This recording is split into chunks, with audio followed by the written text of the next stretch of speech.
అంటే ఇప్పుడు comedy way అంతా అయిపోయింది. బట్ నాకు పర్సనల్గా ఎమోషనల్ నేను బాగా అయ్యాను అంటే విమానం సినిమా చూసి. నాకు నిజంగా తెలీదు, మీరు చెప్పిన తర్వాత నేను మళ్ళీ రిట్రీవ్ చేసుకున్నా నా క్యారెక్టర్ గారినా అని చెప్పి నేను వెంటనే మళ్ళీ తర్వాత మళ్ళీ రిట్రీవ్ చేసుకున్నా ఈవిడ కాదా అని చెప్పి. బట్ చాలా ఏడ్ చేశాను ఆ సినిమా చూసిన తర్వాత. అందులో మీకు ధనరాజ గారి వైఫ్ క్యారెక్టర్ చేశారు. మరి ఆ కథ విన్నప్పుడు కానీ మీరు ఆ క్యారెక్టర్ని క్యాచప్ చేసినప్పుడు కానీ ఎలా అనిపించింది మీకు? ఫస్ట్ నాకు కాల్ వచ్చింది, రంగరంగ వైభవంగా అయిపోయిన తర్వాతే కాల్ వచ్చి ఆఫీస్కి రండి అని చెప్పారు. అసలు అదొక విమానం మూవీ అని కానీ ఎవరెవరని ఏం తెలీదు, డైరెక్ట్గా కాల్ చేశారు. డైరెక్టర్ సార్ రమ్మంటున్నారు మిమ్మల్ని అన్నారు.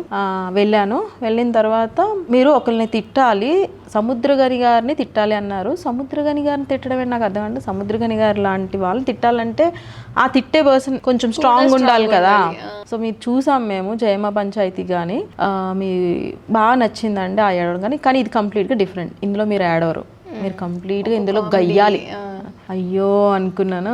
చేస్తాను కదా, మీకు ఇప్పుడు సీన్ ఇస్తాను, మీరు ఇప్పుడు చేయాలని చెప్పారు. సో చేసిన తర్వాత ఇమ్మీడియట్గా వాళ్ళు ఓకే చేసి మీరు వచ్చేసేయండి ఇంకా అని చెప్పారు. సో అలా నాకు అదే టైంలో యాక్చువల్గా ఒక పెళ్ళి ఉంది. మా సిస్టర్ అనుష అనమాట, నేను తమ్ముడు అని చెప్పాను కదా, తన పెళ్లి మూవీ రెండు ఇంపార్టెంట్. ఇది వెళ్ళాలా అది వెళ్ళాలా ఫస్ట్ చెప్పేశాను, రానని చెప్పేశాను. మళ్ళీ ఎందుకు వచ్చిన ఆపర్చునిటీ మిస్ చేసుకుంటున్నానా అనిపించింది. సో మళ్ళీ ఇంట్లో కన్విన్స్ చేసి ఈ మూవీ చేశాను. అండ్ అదే నా మొత్తం కెరియర్లో బెస్ట్ మూవీ. నిజంగా మిస్ అయిపోయి ఉంటే కొన్ని మనం తీసుకునే ఈ మూవీ మిస్ అయ్యేదాన్ని. అండ్ నేను రిజిస్టర్ అయ్యేదాన్ని కాదు. వాట్ ఎవర్ జయమ పంచాయతీలో రిజిస్టర్, ఇది డిఫరెంట్ కదా, అది కంప్లీట్ ఏడుపు, ఇది కంప్లీట్ గయ్యాలి. ఒక ఆర్టిస్ట్ కి అన్ని రకాలు కనిపించాలి, సెట్ అవ్వాలి. అండ్ నేను సెట్ అవుతుందని నేను అనుకుంటున్నాను. బట్ నేను క్యారెక్టర్స్ చూస్ చేసుకున్నప్పుడు మోస్ట్లీ డీ గ్లామర్ కి ఎక్కువ ఇంపార్టెన్స్ ఇస్తాను. ఎందుకు అంటే గ్లామర్ ఎవరైనా చేస్తారండి, డీ గ్లామర్ దానికి సర్వసాధారణంగా వెళ్ళరు. అంటే మనం బాగా కనిపించాం, మన అపియరెన్స్ బాగోదు.